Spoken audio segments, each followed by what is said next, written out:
Okay, in this video, we're going to do an in-depth dive onto how to use this unite or merge function in xTool Studio.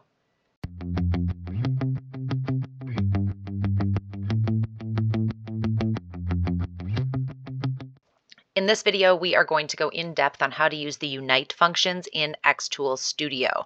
This is something that can get a little confusing, or maybe you know how to use it, but you're not sure how to practically apply it to projects. So I want to give you a really good understanding of what these functions can do so you can go use it. So when I have my blank screen up here in xTool Studio, I have no functions on the top. In order to get functions on the top, I need to put something on the screen. And if I put a circle on the screen, I get a few options, but that merge option isn't there yet. So I'm going to duplicate this circle. If I select both of them, I get this option up here, and it is officially called Unite. Some other softwares refer to it as Merge, so I'm going to kind of use those two interchangeably. If I hit that down arrow, I have 4 options. So these are the 4 options we're going to talk about today. So let's start with a circle and a star. I'm going to highlight both of these and duplicate them. Now, if I were to select both of these and try to use one of these, nothing happens because they are not touching. So the 2 shapes need to be touching in order for something to happen. And the layering of these shapes matters. So if I click on the star here, I can come up to this arrange button and I can bring it to the front. This star over here, you can also right click and arrange. I'm going to send that one to the back, and that's going to matter a little bit as we go through some of these. So the first option, we're going to put the star on top of the circle, select them both, and come up here and hit Unite. What Unite does is it brings 2 shapes together no matter what. It's just going to create, wherever they overlap, it's going to turn it into one big thing. And in this situation, it does not matter if the star is in front of the circle or behind the circle.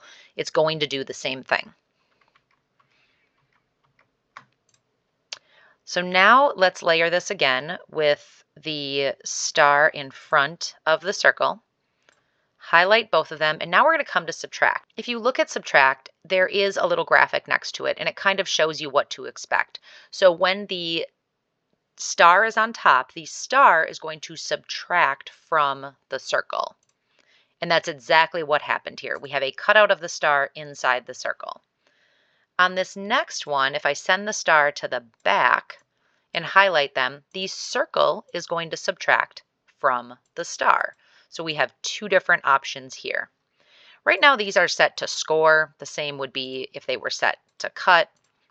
If I change that to engrave, it's just going to engrave the part that was cut out. All right, let's move on to the next one. I've got the star in front of the circle. I'm going to highlight them both, and I'm going to unite at overlap. And according to this little graphic here, it is going to unite the 2 pieces where they touch. If I move the star to the back on this one, unite at overlap, the same thing is going to happen. It is going to be exactly the same for engraving, and the layering really doesn't matter here. It is important to know that if you have more than 2 objects and you unite at overlap, it does not work. This function only works with 2 objects. Next up, let's bring the star in front of the circle and subtract at overlap, and nothing happens. Now let's come over here and send that star to the back, highlight both of them, and subtract at overlap, and again, it looks like nothing happened. Now, if I highlight all of this and come over to engrave, something definitely did happen. Where the 2 items overlap, that piece is subtracted. So this is important if you are engraving. It can also be important when you're cutting, just to bring everything together and make it one vector.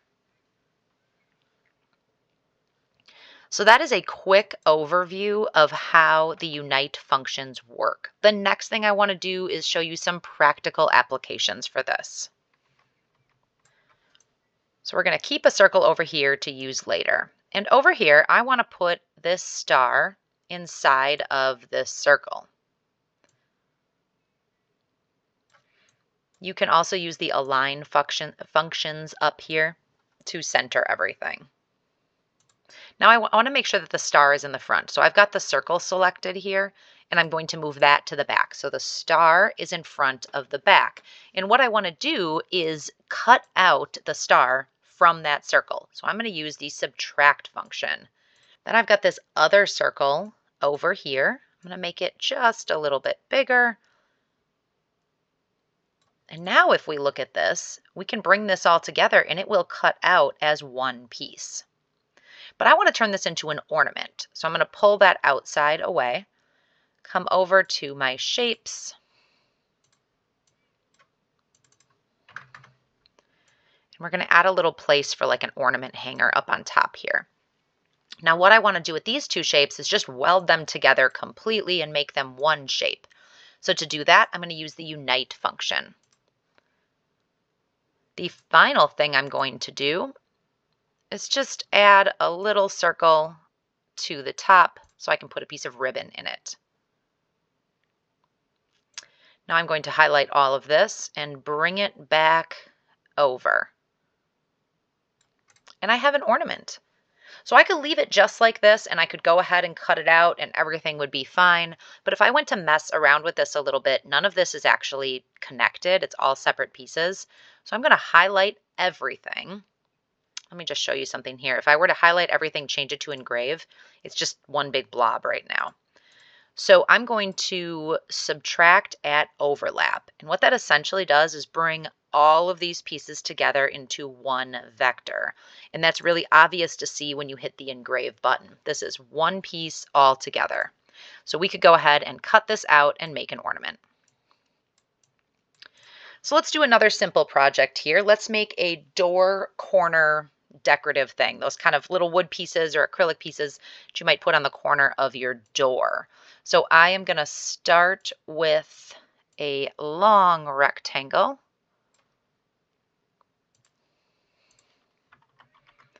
Make a second rectangle, flip it over to the side, and I want this to cut out as one piece here. So it's one L-shaped piece. So I'm going to highlight them together and unite. Unite is probably the most common option you're going to use. We've just united this into one L-shaped piece that can sit over the corner of my door frame. And now I want to put something decorative on top of it. So we can go into shapes. Let's do Halloween. Let's use this witch right here. So I've got this big witch. I want to make her a cut option too. This is obviously too big for my S1 here, but you get the idea. And I want this witch to be joined together with this L-shaped piece. So this is a pretty simple joining together. Let's move it up just a little bit. So I can just use the unite function for this as well, and it unites everything together. Once you've united these pieces or brought them together, you might find yourself having these little pieces like this in between. I don't necessarily need those holes there. So I can click on this and I now have created a compound vector, which has a lot of different nodes in it. So I can come up here to the edit button and I can click on these little nodes and delete them and essentially take away those interior shapes.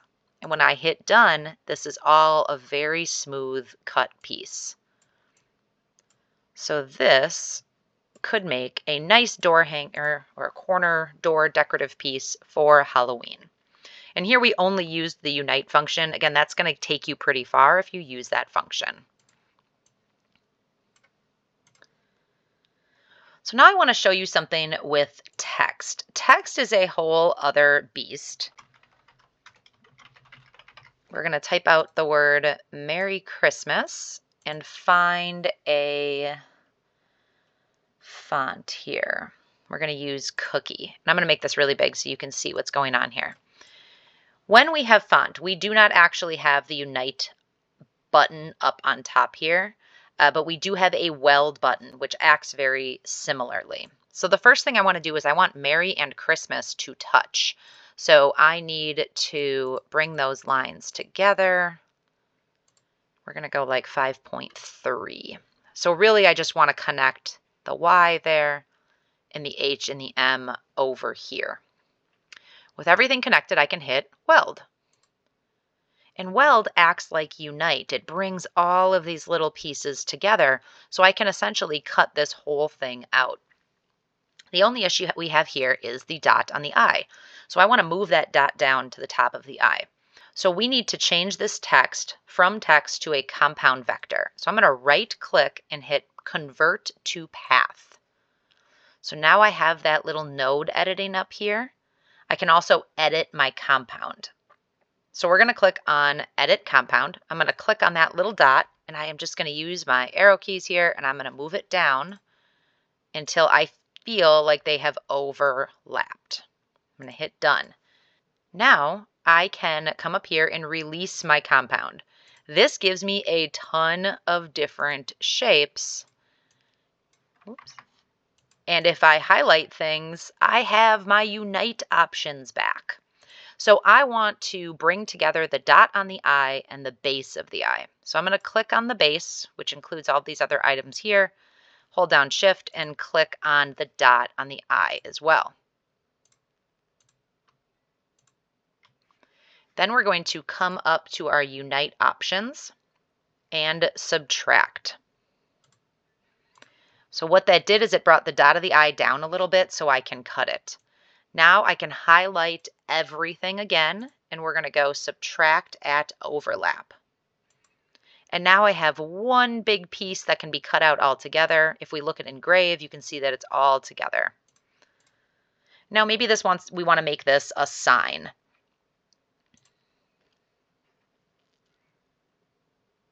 Let's grab a little rounded square here. And I want to attach the words to this square. So before I move any further, I just want to select the box and duplicate this. We're going to save that for later. So I'm going to select, so this box is moved to the back. I'm going to select the text and the box and come up here to subtract.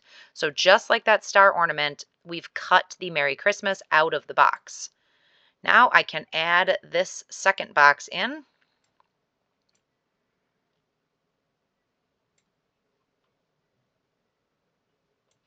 Highlight everything, subtract at overlap, and I have a great vector, a little cutout sign I can create and put somewhere for decor. All right, so we went over what this unite option does. Up on top, we made 3 simple projects, and I hope I gave you a good overview of how to use that unite function, both functionally and then practically in projects as well. If you want to learn more about xTool Studio, I do have an in-depth video on how to use this software. I also have a lot of practical videos on how to use it with various machines, including the xTool S1 that's hooked up here. If you have any more questions on these features, please let me know down in the comments. If you liked this video, if you found it helpful, give me a thumbs up and consider subscribing. I'm here every week with new videos helping you move forward in your creative journey. Thanks so much for watching. We'll see you next time.